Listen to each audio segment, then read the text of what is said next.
Prophet ﷺ once said, his companions are like stars. Whichever of them you follow, you will be guided. So we need to study the lives of those cited, so we all can be rightly guided.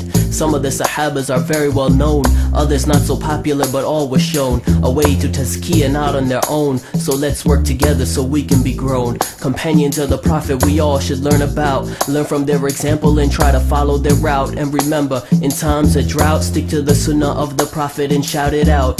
Abdullah ibn Omar accepted Islam before he was 10. Wanted to fight in the battles beginning to end, but he was too young, so he was on the bench. Age 15 was his first battle, the Battle of Trench. He was known to follow the Prophet exact. He was like a shadow, keeping everything intact. Once described as the brother of the night, because he would stay up and pray with all of his might, reading Quran and performing dhikr. He was also one of the greatest persons in fiqh, so he became a qadi, doing the best that he can. This was a judge of the ummah in the time of Uthman, and so he died at 80 or 85, a great companion that always strived. Companion to the Prophet we all should learn about. Learn from their example and try to follow their route. And remember, in times of drought, stick to the sunnah of the Prophet and shout it out.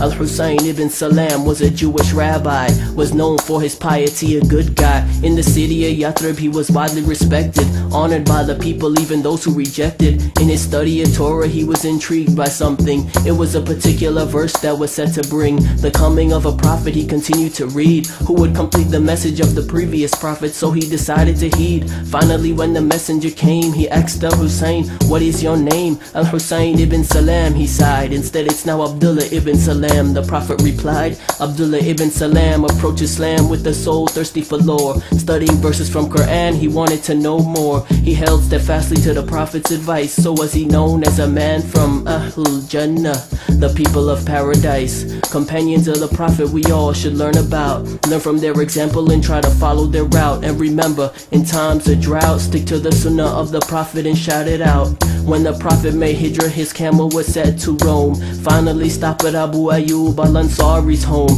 That's where he stayed for 7 months, until he built his masjid up in front. Al-Ansari also had a notable military career. He would fight with the Muslims without any fear. He died urging the army on in Constantinople. He was buried there, a good man who was quite noble. Abdullah ibn Jash was the Prophet's cousin. He was way younger, about a dozen. He was the first to head a group of Muslims on an expedition. So was he the first to be called Amir al-Mu'mineen as his position. In the Battle of Uhud he was mutilated and killed, but he was blessed with martyrdom as Allah willed. The Prophet buried him and Hamza both martyred, together in a single grave as the Prophet's eyes watered. Companions of the Prophet we all should learn about. Learn from their example and try to follow their route. And remember, in times of drought, stick to the sunnah of the Prophet and shout it out. These are just a few companions of the Prophet, but you know there are many more, but you cannot top it. Khadija, Julaybib, Abu Huraira, Uthman, Umar, Salama, Fatima, Abu Darda, Baraka, and the list goes on with every rakah. So there you go, some companions of the Prophet. Now remember one thing,